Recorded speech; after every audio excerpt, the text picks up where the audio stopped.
The phone rang at exactly 2 in the morning. I grabbed it from the nightstand without opening my eyes, expecting an emergency from my property management company. Instead, the screen displayed my wife's name.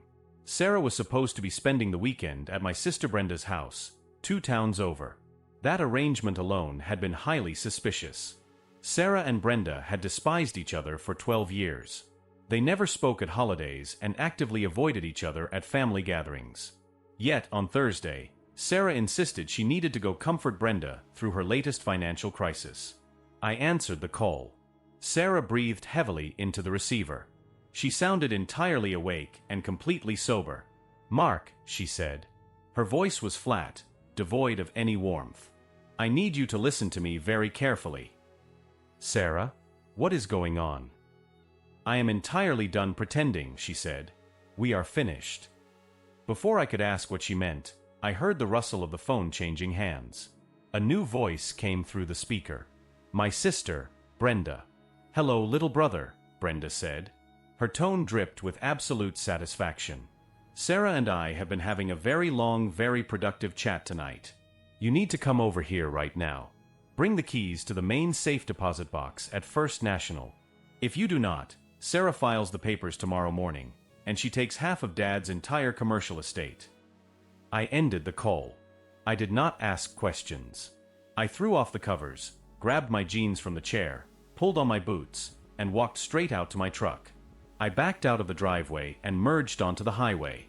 The drive to Brenda's house usually took 40 minutes. I planned to make it in 25. I kept the radio off.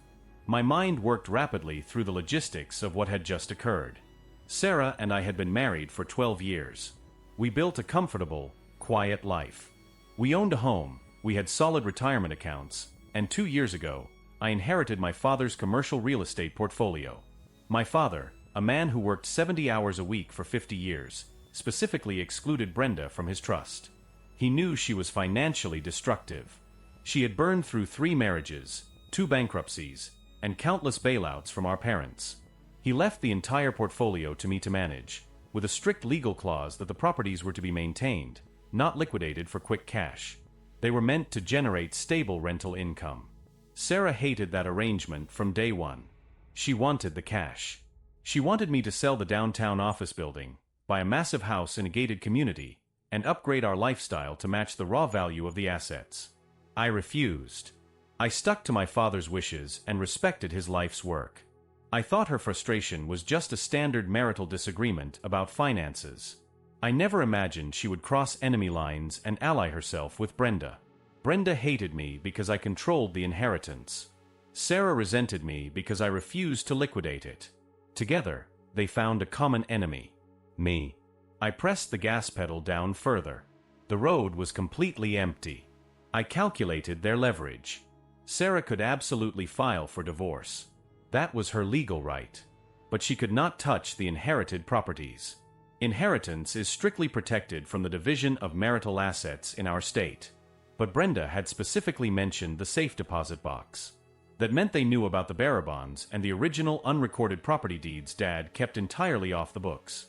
Things I had foolishly mentioned to Sarah in strict confidence 3 months ago during a moment of vulnerability. If Sarah gained access to those specific physical bonds, they would disappear. Untraceable. I pulled into Brenda's neighborhood. It was a decaying subdivision of identical houses. Brenda's home was at the end of the cul-de-sac. All the interior lights were blazing. They were waiting for me. I parked my truck aggressively, putting the bumper right on the edge of the front lawn. I walked to the front door. I did not knock. I turned the brass handle. It was unlocked. I walked directly inside. The living room was littered with empty wine glasses and stacks of manila folders. Sarah and Brenda were sitting at the dining room table. A laptop was open between them. Sarah looked up as I walked in. She wore an expensive silk robe I had bought her for her birthday. Brenda wore a faded t-shirt and held a lit cigarette, despite my father explicitly banning smoking in this house when he purchased it for her 10 years ago. "You got here fast," Brenda said. She took a drag from her cigarette and blew the smoke toward the ceiling.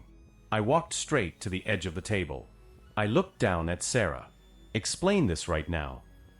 Sarah crossed her arms. She did not look guilty. She looked incredibly defiant. I told you I was tired of living on a strict budget while you sit on millions of dollars in commercial real estate, Mark. I asked you to sell the downtown building. You said no. I asked you to cash out the bonds. You said no. So, I found someone who actually understands my legal position. You went to Brenda, I said, keeping my voice perfectly level. You have hated Brenda since the day we met. I hate being poor more, Sarah shot back. We are not actually poor, Mark. You just force us to live like we are. Brenda showed me the reality of the situation.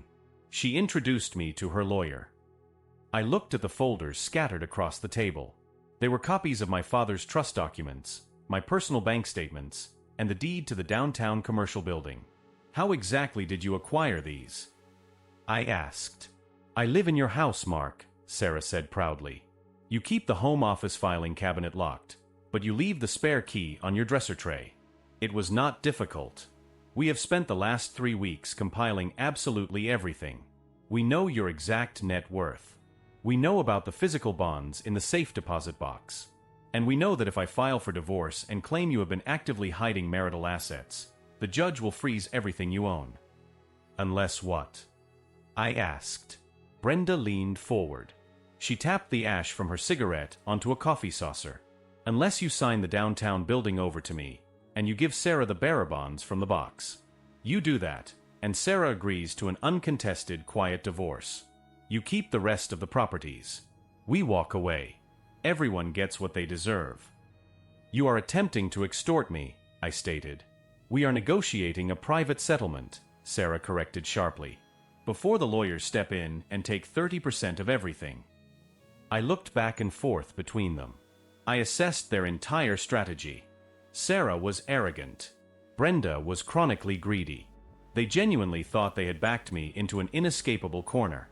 They thought the threat of a messy public divorce dragging my father's business through the mud would force me to fold immediately. They fundamentally underestimated me. They also completely misunderstood the nature of the bearer bonds and the structure of the trust. Where are the divorce papers? I asked. Sarah blinked. She clearly expected me to yell, to argue, or to beg. What did you say? You said you had a settlement ready. Where are the physical papers? Brenda smiled and slid a thick stack of stapled paper across the wood table. Right here. The quitclaim deed for the building is underneath the settlement agreement. I picked up the documents. I read the first page of the divorce petition. It was standard boilerplate language, citing irreconcilable differences. I flipped to the settlement agreement. It stipulated that I would surrender the physical bearer bonds to Sarah and transfer the absolute title of the downtown property to Brenda in exchange for Sarah waiving any future claim to the rest of the estate or alimony. Who drafted this garbage? I asked. My lawyer, Brenda said proudly. He is very expensive and very good. He is an absolute idiot, I said. I tossed the papers back onto the table, letting them scatter. And so are both of you. Sarah stood up, her chair scraping loudly against the floor. Excuse me? You are in no position to insult us. I will ruin you in family court, Mark. I will tell the judge you have been siphoning money from our joint accounts to fund renovations on your private properties. Tell the judge whatever you want, I said. I pulled one of the dining chairs out and sat down opposite them. I wanted to look them in the eyes for this. Let us talk about those bearer bonds first. Sarah, do you even know what a bearer bond actually is? It is basically cash, Sarah said, sounding slightly less confident. Whoever holds the physical paper owns the money. Correct, I said. And do you happen to know exactly when Dad bought those specific bonds? Sarah frowned. I do not care when he bought them. I care what they are worth. You should care, I said. He bought them in 1998. He bought them under the name of his secondary corporate entity, not his personal name. That specific entity was legally dissolved in 2010. Those bonds expired and became entirely void 5 years ago. They are literally worthless pieces of paper. I keep them in the box for purely sentimental value because they have his original signature on them. If you want them, I will drive to the bank and hand them to you tomorrow morning. You can frame them. Sarah looked quickly at Brenda. Brenda's smug expression instantly faltered. She grabbed her laptop, opened it, and started typing furiously. "He is lying," Brenda said, her eyes fixed on the bright screen. "Bonds do not just become worthless." "Call your expensive lawyer," I offered, gesturing toward her phone. "Ask him about the dissolution of Miller Holdings LLC and the legal standing of unredeemed corporate bonds after corporate liquidation. Go ahead. Put him on speaker." Sarah turned on Brenda. "You told me those bonds were worth $400,000. They were." Brenda snapped back. "I saw the paperwork years ago." "Years ago," I repeated loudly, cutting off their bickering. "Now, let us discuss the downtown building. The one you desperately want me to sign over to Brenda tonight." I reached across the table and picked up the quitclaim deed Brenda had prepared. I looked at the property description and the designated transfer lines. "This is a very nice document," I said. "It has all the correct legal jargon. There is just one massive problem. I do not own the downtown building anymore." Both women froze. The room went completely silent. The only sound was the hum of the refrigerator. "What do you mean you do not own it?" Sarah demanded. Her voice jumped an octave. "I saw the deed in your filing cabinet 3 weeks ago. Your name is printed right on it." "My name was on it," I corrected her. Past tense. "You see, Sarah, when you started asking so many highly specific questions about selling the properties a few months ago, I got suspicious. You have never cared about commercial real estate before. You only ever cared about what you could spend from my salary. Then I noticed you were taking phone calls in the garage and changing your laptop passwords." I leaned back in the chair and folded my hands. "I am not a fool. I knew you were planning something behind my back. I assumed you were having an affair. So I hired a private investigator to follow you." Sarah's face drained of all color. She gripped the edge of the dining table. "You hired someone to follow me?" "Yes. Mr. Coldwell. He is very thorough. And he did not find another man. He found Brenda. He gave me time-stamped photos of the two of you having lunch at the diner near the county courthouse. He gave me logs of your text messages. He showed me that you were visiting Brenda's lawyer twice a week." Brenda slammed her laptop shut. "You invaded her privacy. That is illegal." "I protected my assets," I replied coldly. "Once I realized you two were conspiring to force a massive sale of the properties in a manufactured divorce, I took immediate preemptive legal action. The original trust ad set up allowed me, as the sole executor, to transfer the properties into a new, irrevocable trust if I deemed it necessary to protect the assets from external creditors or malicious legal action. A divorce is not a creditor." Brenda yelled, pointing a finger at me. "No," I agreed, "but a civil lawsuit is." 2 weeks ago, I had my attorney file a friendly lawsuit against me on behalf of Dad's original estate, claiming gross mismanagement of funds. To settle that suit, I legally transferred the downtown building, and every single other commercial property, into a blind, irrevocable trust. I am no longer the owner of anything. I am merely an employee of the trust. I draw a modest, fixed salary.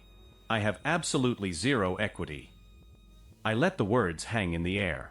I watched their brains process the information. They had spent weeks planning a master heist on a vault that was already empty. "You cannot do that," Sarah whispered, shaking her head. "That is hiding marital assets." "Those properties were an inheritance," I stated clearly and firmly. "They were never marital assets. You never contributed a single dime to their maintenance, their taxes, or their acquisition. They were solely mine, and now they belong to a corporate trust that you cannot touch. Even your brilliant lawyer will tell you that busting an irrevocable trust takes 5 years and hundreds of thousands of dollars in upfront legal fees. Money you absolutely do not have." Sarah turned to Brenda. Her eyes were wide with pure panic. "You said this plan was foolproof. You said we had him completely trapped." Brenda was staring at the quitclaim deed in my hand, her jaw tight. "He is bluffing. He is trying to scare us into dropping the demands." "Call the county clerk's office when they open at 8 o'clock, I said. "Ask for the current deed holder of the downtown property. It is registered to the Sentinel Foundation Trust. Not Mark Miller. You lose." Sarah stepped away from the table. She pointed a shaking finger directly at Brenda's face. I gave you $10,000 from our joint savings account to pay your lawyer's retainer. You personally guaranteed me I would walk away with $500,000 minimum. My head snapped toward Sarah. You took $10,000 from the joint account? Sarah ignored me. She kept her eyes locked on Brenda. Give it back. Right now. Give me the money back. Brenda let out a harsh, cruel laugh. The lawyer already cashed the check, Sarah. He does not work for free. He spent hours drafting these worthless documents for you. You are a liar. Sarah screamed. She lunged across the table and grabbed Brenda by the collar of her shirt. You used me. You knew he would never give up the properties. You just wanted me to pay your legal bills for your own looming bankruptcy. Brenda shoved Sarah backward hard enough to knock over a dining chair. Get your hands off me. You came to me crying about how miserable you were. I tried to help you get a payout. It is not my fault your husband is a paranoid control freak who outsmarted us. I am calling the bank, Sarah said, scrambling wildly for her phone on the table. I am stopping that check immediately. It cleared yesterday morning, Brenda sneered. I checked the account balance. I stood up. The show was officially over. They had turned on each other exactly as I expected rats to do when the ship finally sank. Sarah, I said. My voice cut straight through their shouting. They both stopped and looked at me. You wanted a divorce, I said. You have it. Do not bother coming back to our house. I will pack your clothes and leave them in garbage bags on the front porch. You can come get them tomorrow afternoon while I am at the office. If you try to enter the house while I am there, I will have you removed for trespassing. Sarah's anger vanished instantly, replaced by a sudden, crushing desperation. She realized the true magnitude of her miscalculation. She was out $10,000. She had absolutely no legal claim to my assets, and she was suddenly homeless at 3 a.m. Mark, wait, Sarah pleaded.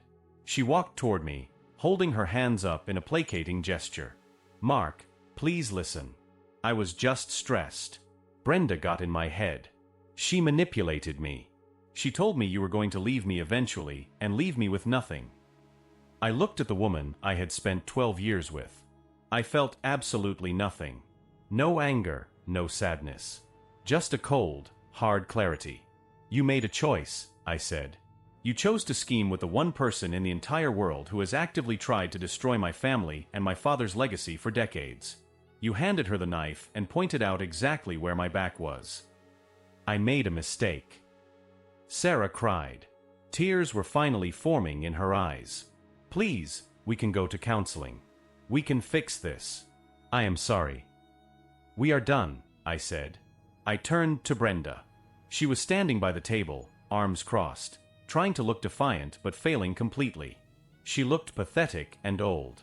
As for you, I said to my sister, Dad was completely right about you. You are a parasite. Do not ever contact me again.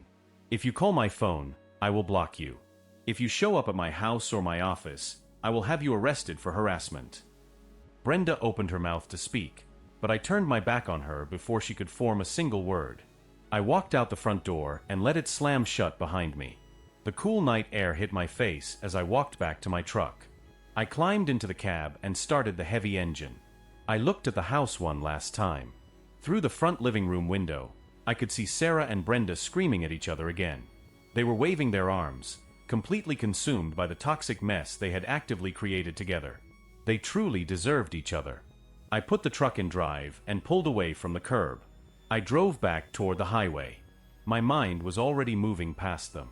I needed to call my lawyer in the morning to expedite the final divorce filings. I needed to hire a locksmith to change every lock on the house doors.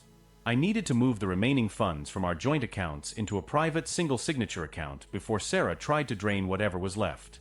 I drove the exact speed limit on the way back. There was no need to rush anymore.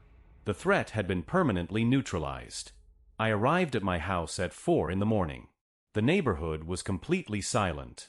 I walked inside and turned on all the lights on the first floor. The house felt distinctly different now. It felt empty, but it also felt incredibly clean.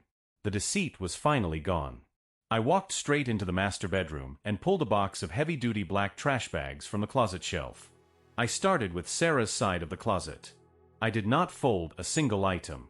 I grabbed armfuls of dresses, blouses, and expensive shoes, and shoved them aggressively into the plastic bags. I emptied her dresser drawers. I cleared out her vanity in the master bathroom. Every expensive lotion, every piece of jewelry she had bought with my money over the last decade went into the bags. By 6 in the morning, I had 12 full trash bags sitting on the front porch. I went to the kitchen and made a strong pot of black coffee. I sat at the kitchen island and opened my laptop. I logged into our joint bank account. The balance was indeed $10,000 lower than it should have been. I initiated an immediate transfer for the remaining balance into my sole account. It was done in 3 quick clicks. At 7:30, my phone buzzed on the granite counter. It was Sarah calling. I rejected the call immediately. A minute later, a long text message came through. "Mark, please. We need to talk. Brenda kicked me out of the house. I am sitting at a diner down the street. I have nowhere to go. My sister will not answer the phone." I stared at the message on the screen. A year ago, I would have rushed out to get her. I would have paid for a nice hotel room. I would have tried to fix the broken pieces. Now, I just saw a direct consequence of her own calculated actions. I typed a reply. "Your clothes are on the porch. Leave your house key in the mailbox when you pick them up. My lawyer will contact you on Monday regarding the filing." I hit send. Then I permanently blocked her number. I took my empty coffee mug to the sink, washed it out, and placed it on the drying rack. I walked into the home office and sat at my large wooden desk. I had properties to manage and a family business to run. I opened the first file of the day. Life was going to continue moving forward. I had successfully excised the infection, and now I could finally work in total peace.